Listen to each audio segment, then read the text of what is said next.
What's up, guys? Welcome to Daily Dose of Reddit. This is your host, Zach, and today's subreddit is r/IDontWorkHereLady. This story's called When Your Coworkers Don't Even Know What You Do.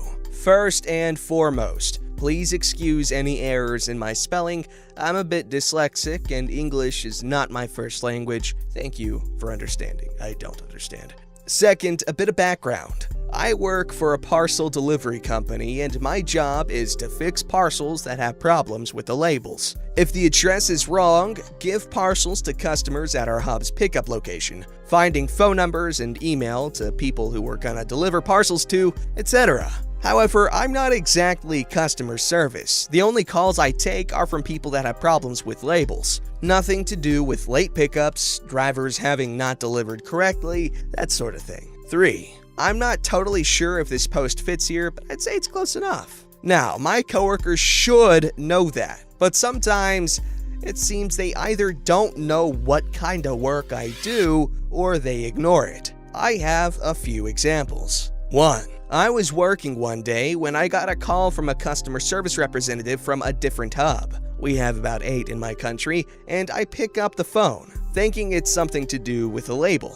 What I got was not this customer service rep, but an angry man complaining about how his parcels had not been picked up yet. I told him that I'm sorry, but that's not my department. He didn't give 2 flying love makes and demanded that I got the driver to come and pick up his parcels. After telling him, again, that it's not my department and I cannot even see who's picking up parcels in his area, he asked me to transfer him to someone who could help. Now, our phone system is run 100% via computer. Problem is, I was not instructed in how to use it, how to transfer calls and such. My company is not very good when it comes to teaching people how the new tech works, even if they use it every day. I told him that I could not do that because I hardly knew who he was going to talk to, and asked him to please call our main number again, which he eventually did. I wrote the customer service rep an email and told her that I didn't have to do anything with parcel pickups, and I thought that was it. But no. She continued to forward these calls to me almost every day for the next week. It wasn't until I got my supervisor involved that it stopped. 2. I have a customer service rep at the hub that I work at who, let's just say, is not the brightest spark in the fire. One day she called me and told me that there was a guy on the phone that I needed to talk to. Thinking, again, it was a label problem, I said, sure, and she forwarded him to me. What I got was a guy whose parcel had not been delivered for a few days. According to our driver, he was not home and he couldn't get in the building to place the parcel. And the man was furious, demanding an explanation on why his parcel had not been delivered, demanding an express delivery, which I can't authorize, and basically calling our company useless. I explained that I don't know why his parcel had not been delivered and that I wasn't customer service, to which he replied, "Then why the hell am I talking to you then?" I was just thinking, ask my coworker who forwarded you to me. I told him I would look into it as best as I could and would get the parcel out for delivery on the next coming weekday. This was a Friday, so it would be delivered on Monday. He got quiet and breathed heavily. I knew he was about to explode. He did eventually calm down, and after profusely apologizing for the inconvenience, I called the customer service rep and asked why she had forwarded this call to me. She replied, "Well, I figured you could explain this to him better." Lady, you are the customer service. That's your job. I talked to my supervisor and he talked to her afterwards, so I thought that was the end of it. Wrong, wrong, wrong. A little while later, I'm on the phone with another customer, when the same customer service rep shoots me an email with a phone number, followed by her writing, "Call, thanks." I wrote back, why? But didn't get an answer. Knowing that I often get calls from people about label problems and that they're sometimes in a hurry, I make the mistake and call the number. What I got was an older lady who was extremely angry about not having received a parcel a few days earlier, and she was also furious about not having been notified that we had been on the address. I told her that I had tried to find a phone number for her, and she said her number was on the internet, and she called me a liar. She wasn't the receiver of the parcel, it was her husband, and I couldn't find a number for him to be exact. Then, it was another 10 minutes of me, despite it not being my job, trying to explain how our policies work and how I could not authorize express delivery, and everything I said just made her even more angry and made her chew me out even more. I told her I would make some calls and I would see what I can do, and she finally hung up. I went to my supervisor and asked him for a number for the transport manager.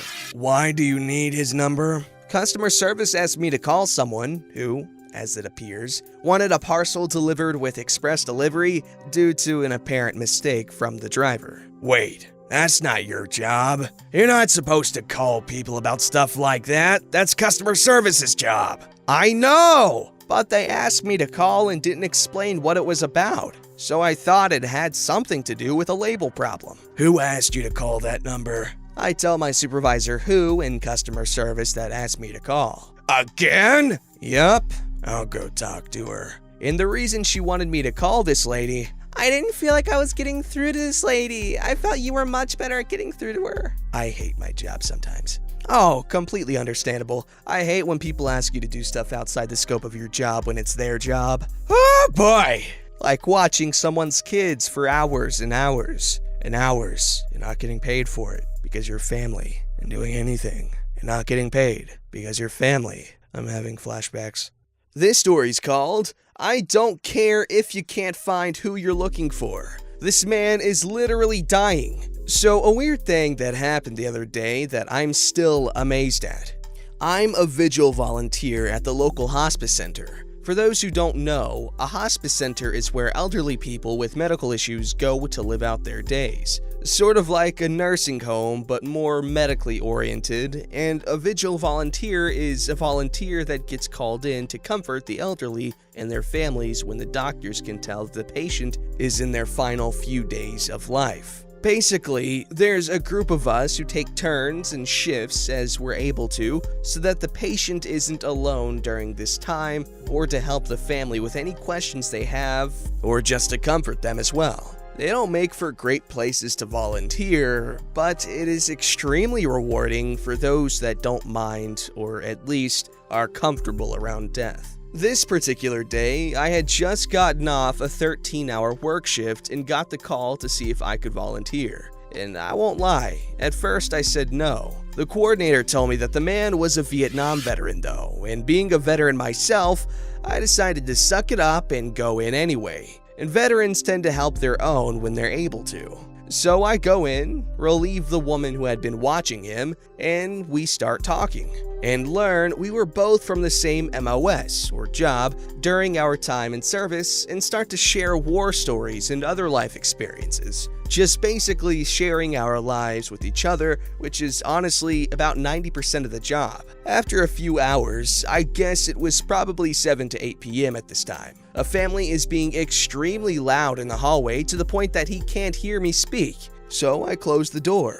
I guess that the lady of the family sees the door close and came over and threw the door open so hard that it slammed against the wall. We both stare at her, and before I can say anything, she starts yelling at me. Here's the cast. Entitled lady, nurse, Vietnam veteran. Excuse me, I can't find my family member. I don't remember who. So you need to get up and help me now. Me, calmly, at first because it's somewhat reasonable that she'd think I worked here because I wore khakis and a button-down shirt, and I also remembered what some Redditors thought of my last I Don't Work Here Lady situation. Ma'am, I can't help you find anyone. You need to find a nurse for that. I also need you to keep your voice down as this is a medical facility, and you're probably disturbing the other patients. I don't care if I'm disturbing anyone. I need to find my family member, and you and the rest of the staff are useless. Okay, I'll give her credit here. There are a few useless nursing assistants that like to hide instead of answering lights and helping patients known for giving them trouble. But on the whole, it's actually a pretty good place. Ma'am, I understand you're frustrated, but unless they've moved your family member just to go to their last room, I'm sure they're still there, since patients haven't been able to move rooms or even been able to get out of their rooms at the same time because of the pandemic. Don't you think I've tried that? They're not where they were last year. You haven't visited them in a year? Well, hell, they probably took you off the visitors list. I sure as hell would if I was them. I'd take your ass off my wheel, too. Gotta love elderly veterans. They don't give a crap. If you haven't noticed, we're trying to have a conversation here, so I need you to get your loud ass out of my room. Unknown to me and entitled lady, he hit the button for the light above the door, signaling a nurse that he needs help at this point. Just because you're old doesn't mean you can talk to me like that. I don't give a damn. Even if you're dying, you have no right. Me and Vietnam veteran at the same time and cutting entitled lady off. Well, that's good because he and I will probably be dead by this time tomorrow. At this point, the charge nurse, aka head of the hospice at this time, walked up and heard us say this and, understandably, immediately got mad at me for bringing this up in that way and stormed past entitled lady and into the room, immediately spinning on me. What do you think you're doing? Trying to get this entitled bimbo to leave? Yeah, I was mad and started cursing at this point. Nurse looks like she's about to say something, but Vietnam veteran cuts in. This woman is trying to get him to leave me alone so he can go do God knows what for her, and told me she doesn't care if I live or die. So, maybe not her exact words, but I'm gonna blame a then soon-to-be and now actually is dead for embellishing a little to get some problem lady out of the room during his final hours. Nurse turning to Garen. Ma'am, is this true?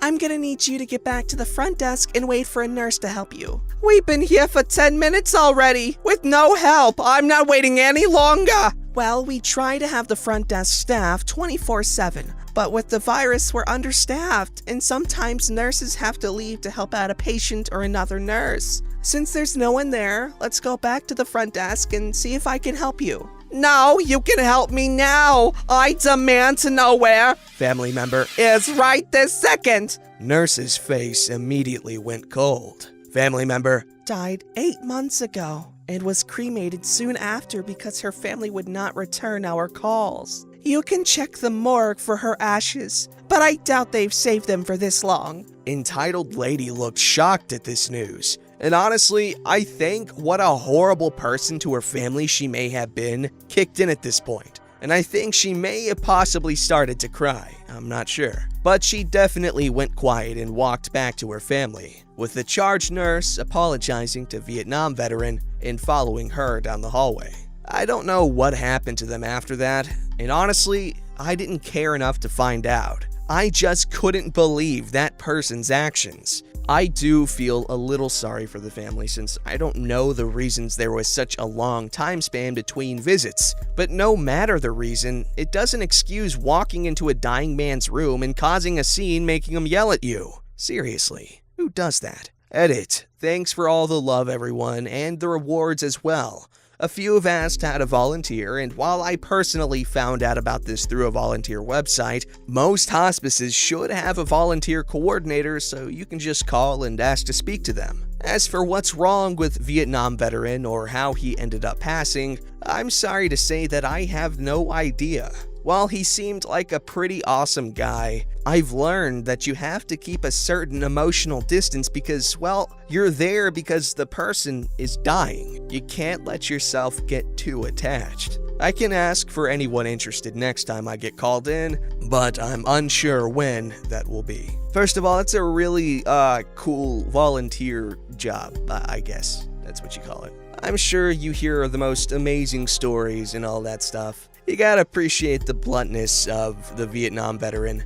Alright, this story's called Karen, I'm literally 13! This happened about a year ago, just after I got done with volleyball. Sorry about format, my computer died. Here's the cast. OP, yours truly. Karen, mean lady. Jim, Karen's husband. To catch you up, I was one of those girls that filled out young. I mean young, like 11. I'm pretty short too, so if people just see me in baggy clothes, they think I'm my actual age. If I have makeup on, I look 16. I was sitting down to eat at a restaurant in the town I was playing volleyball at when I had to go to the restroom. I just told my mom what I wanted to drink and got up to use the restroom. I'm wearing a black dress, and the waitresses are too, mind you. The ladies' room is across the restaurant, of course. It's packed, so I squeezed through the tables being polite. I hear a lady in front of me repeating, "Excuse me, excuse me!" So I turned around and looked at her, and she groaned. Finally, some damn service! I've been waiting for 10 minutes to even order my drinks! I'm sorry, miss.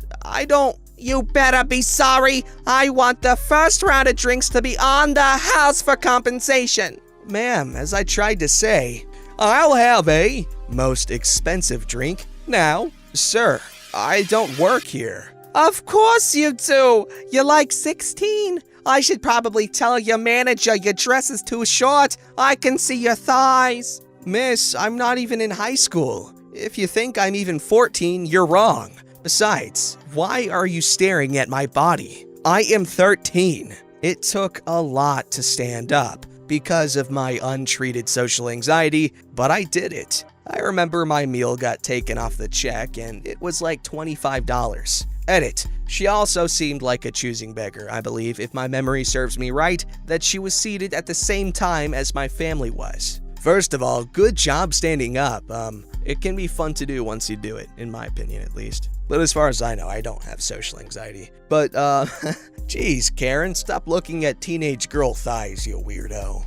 Don't forget to like, subscribe, and hit that bell to never miss an episode.